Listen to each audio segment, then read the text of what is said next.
early, and this is Dilip Ghosh, who from morning walk to Chai Chakra, that's how he starts his campaign. Dilip da, what is the reason of starting the campaign early with a morning walk and then with Chai Chakra? What is the mystery in this? नहीं देखिए, मैं जब से राजनीति शुरू किया ऐसा ही किया है।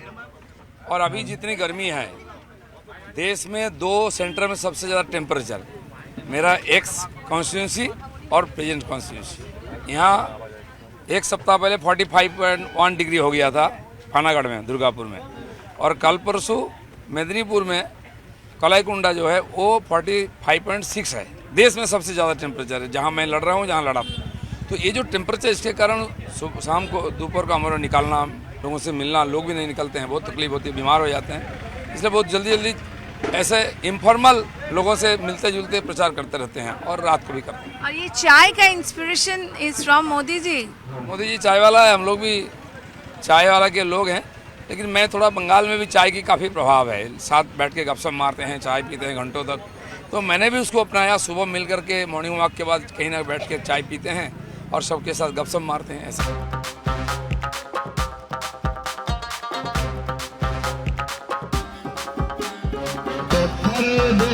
परदेसी जाना नहीं, मुझे छोड़ के टीएमसी 1 घंटे गए पैर पर के पड़े, परदेसी जाना नहीं। आलिखन का लोग बोले अतिथि तुम कब जाओगे, अतिथि कब जाओगे, अतिथि আর উত্তর হচ্ছে না। তো টিএমসি ভাইদের বলছি, এখানে পাল্লায় পড়ে উল্টা পাল্টা করো না। সুদ জমা হচ্ছে, আসল সুদ আমি উসুল করব, আমি দিলীপ ঘোষ।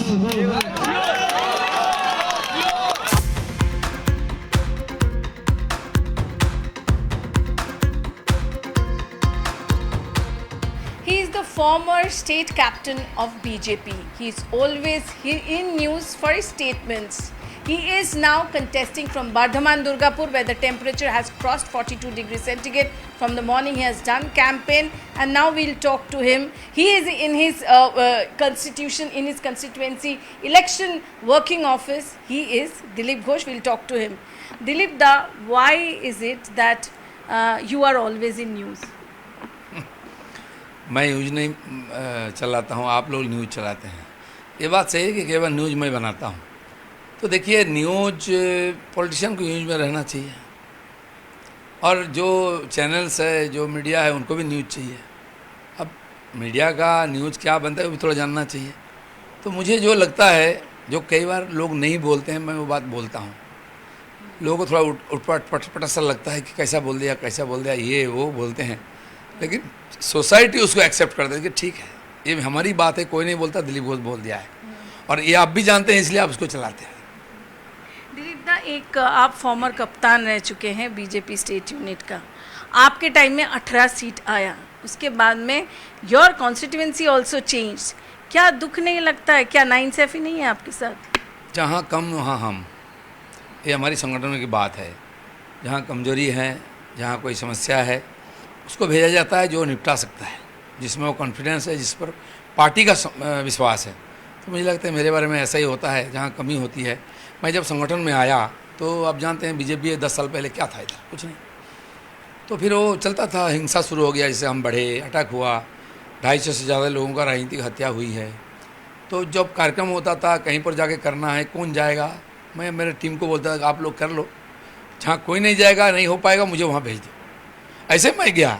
अगर मैं नहीं जाता तो ना मेरे ऊपर अटैक होता, ना कोई कंट्रोवर्सी होता, ना कुछ और होता। लगभग मैं 28-30 केसेस का मैंने दिया है नॉमिनेशन में, कि इतना मेरे जानकारी में है।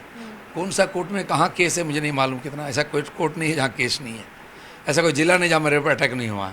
10 बार 15 बार तो गाड़ी ही तोड़ा है मेरे ऊपर, शारीरिक मेरे ऊपर अटैक भी हुआ है।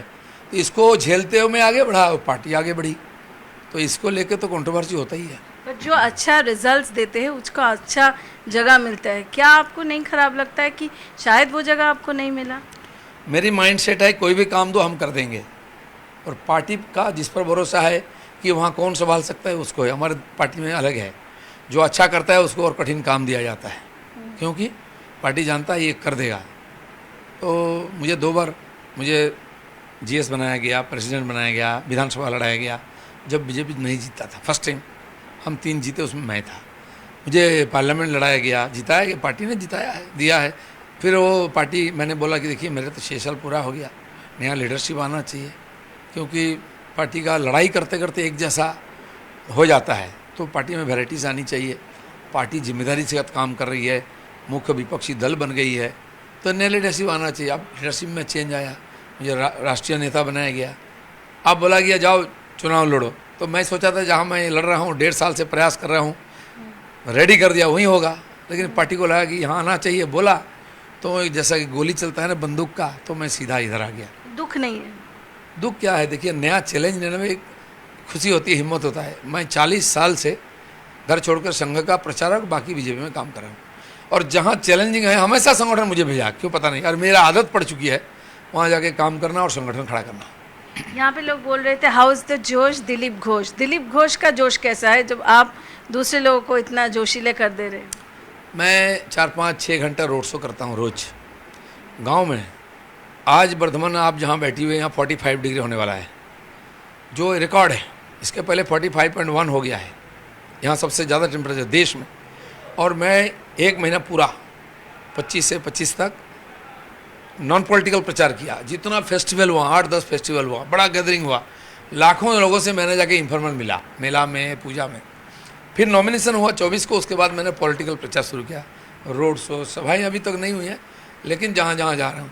अभी महिला मोर्चाओं की 42-43 डिग्री टेम्परेचर में उन्होंने 4 चक्र किया, मैंने वहाँ बैठा था। तो जितना आगे समय बढ़ रहा है, लोगों की भीड़ भी बढ़ रही है, उत्साह भी बढ़ रहा है। अब स्लोगन कोई इतनी गर्मी में देता है, हाउ इज द जोश, दे रहे हैं लोगों को में जोश है। बीजेपी में क्या कोई गुटबाजी है? देयर आर 3 ग्रुप्स पीपल से, Sukanta group, Suvendu group, Dilip group, इतना ग्रुपबाजी लोग बोलते हैं और आपके ऑपोजिशन बोलते हैं, आपका क्या कहना? लोग बोलते हैं, पार्टी का कोई कभी भला है कि ग्रुप है? एक कल्चर ही हमारा नहीं है।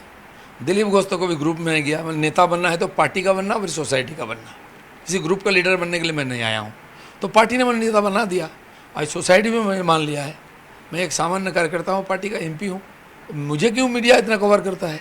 कुछ तो होगा, तो लोग पसंद करते हैं इसीलिए। आप पसंद करते हो शुभेंदु अधिकारी को? मेरे पार्टी के एक बूथ से लेकर ऊपर तक शुभेंदु अधिकारी के साथ मेरा पहले से भी परिचय था। जो विधानसभा में थे, बात होती थी, लेकिन ऑपोजिशन में तो वो अवॉइड करते थे, जानते थे यहाँ की पॉलिटिक्स कैसी है। आज मैंने लाया उनको, आज जो वातावरण बना है, वो जीते हैं, उनकी काबिलियत है, उस पार्टी ने जिम्मेदारी दी है।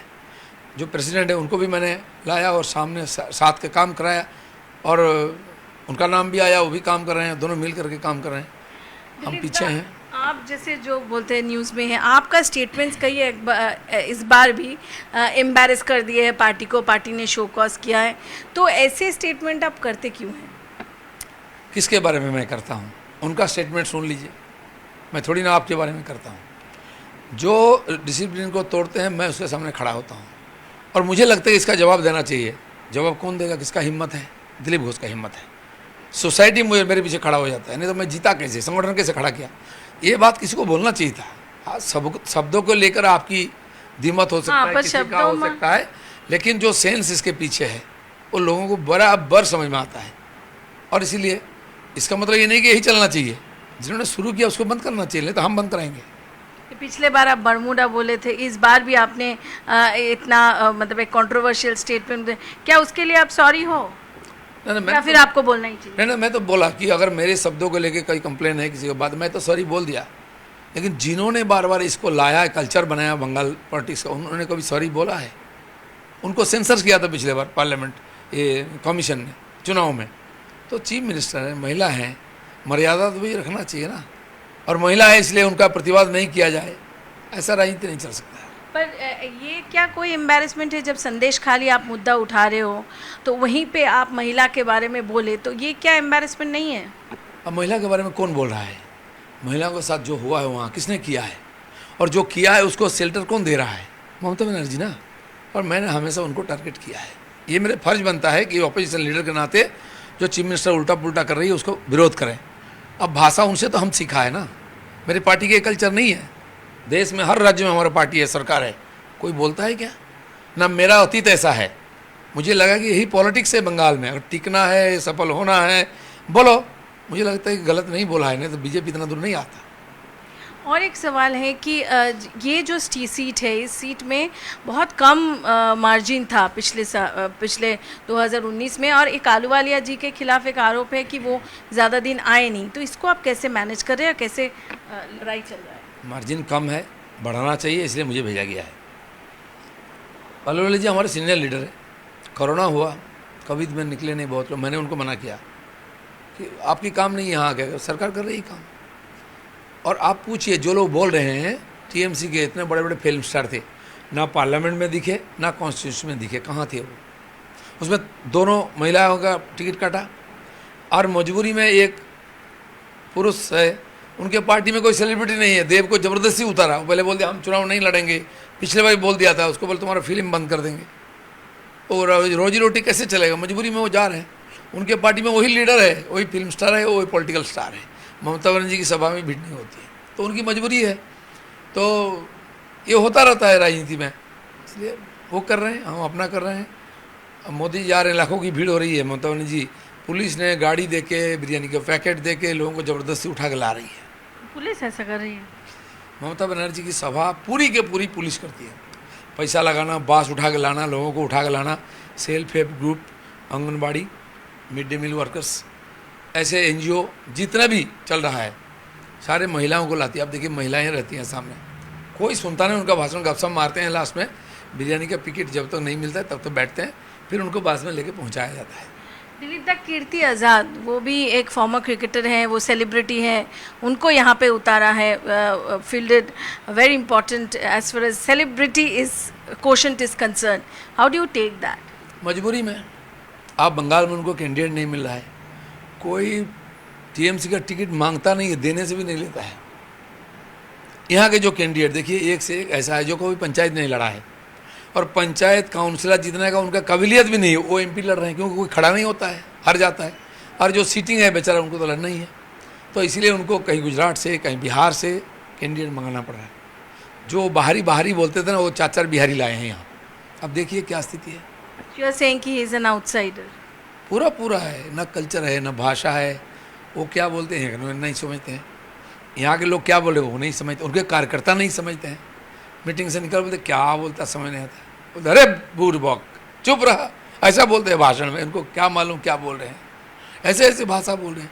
और जितना समय जा रहा है, बेचारा हताश निराश होकर के प्रचार ही बंद कर दिया। आप बोल रहे थे कि 13 तारीख के बाद आप देखेंगे, you know you were saying in that और स्पीच दैट आप देखेंगे। अभी क्या इंटिमिडेशन मिल रहा है? दिलीप घोष के टीम को कोई इंटिमिडेट कर रहा है, और आप क्या करेंगे 13 तारीख के बाद? तो जो मेदिनीपुर में, खड़गपुर में किया है, गुंडागर्दी बंद किया है।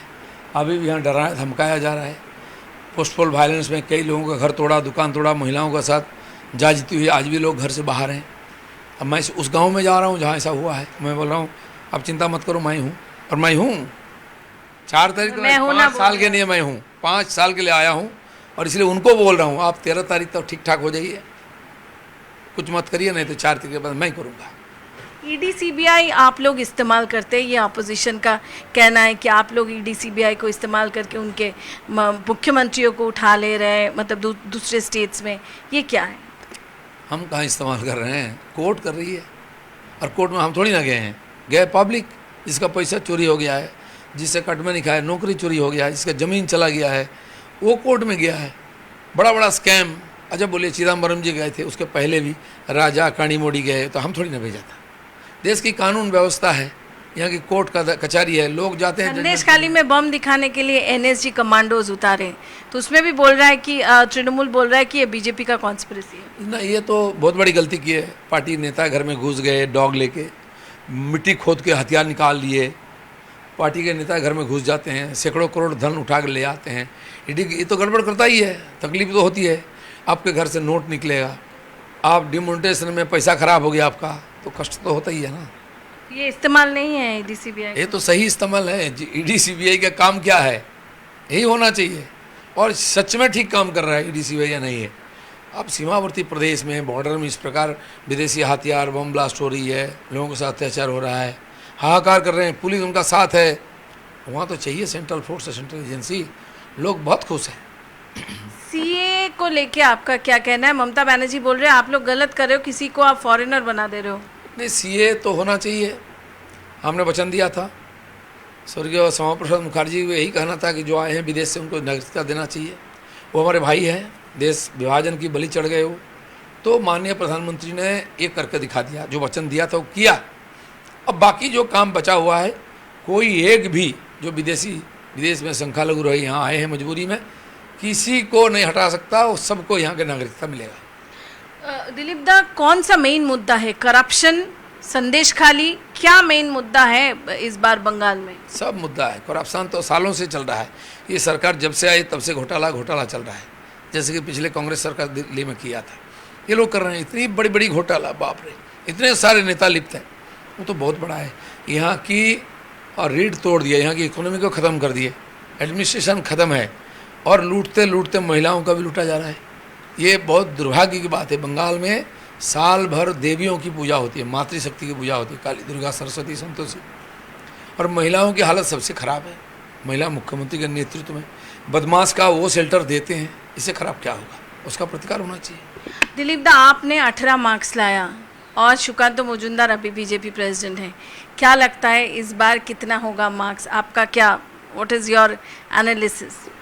देखिए, हमारे सेंट्रल लीडर पिछले बार अमित भाई प्रेसिडेंट थे, उन्होंने बोल दिया 22 सीट चाहिए, हम जी जान लगा दिया, 18 मिल गया। इस बार जी जान लगा रहे हैं? इस बार 35 बोल दिया। उनका थोड़ा बड़ा लक्ष्य रहता है और हमारे ऊपर बहुत भरोसा है उनका, बंगाल के कार्यकर्ता कर देंगे।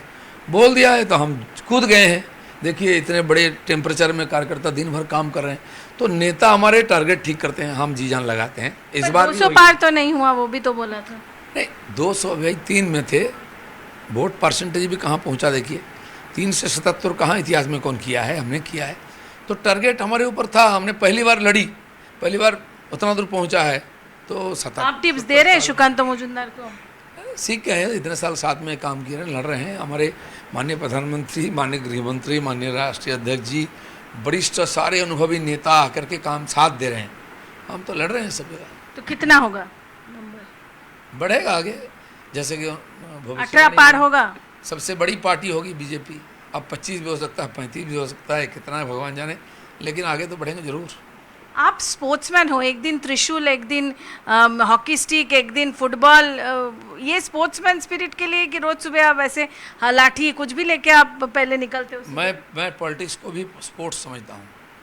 जब से आया हूँ, देखिए मेरा काम करने का ढंग, लोग प्रेशर में कहाँ कहाँ क्या बोलते हैं, सामने नहीं आते हैं। आप लोगों की इतना डरते हैं पॉलिटिशियन, आप तो डरा कर रखते हैं, लेकिन हमसे डरते हैं आप लोग, क्योंकि हम एंटरटेन करते हैं, एंजॉय करते हैं पॉलिटिक्स को, और हम उसी कल्चर से आए हैं। हम खेलते खेलते किला जीतते हैं आरएसएस से, और पॉलिटिक्स को भी खेलते खेलते हमें जीता है, और इनको हटाएंगे यहाँ से। खेला हो बे? खेला तो हो जाएगा, अब इस बार चुनाव के बाद ही खेला होगा।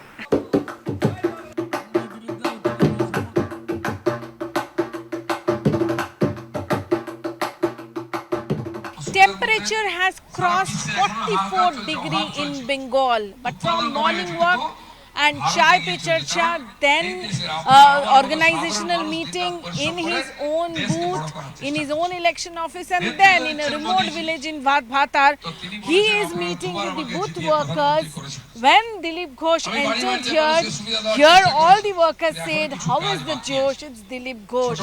And he is keeping his speech out here and meeting after meeting. That's what Dilip Ghosh is. This is a place where his constituency has been changed. He got a lead of near about 3,000 in 2019.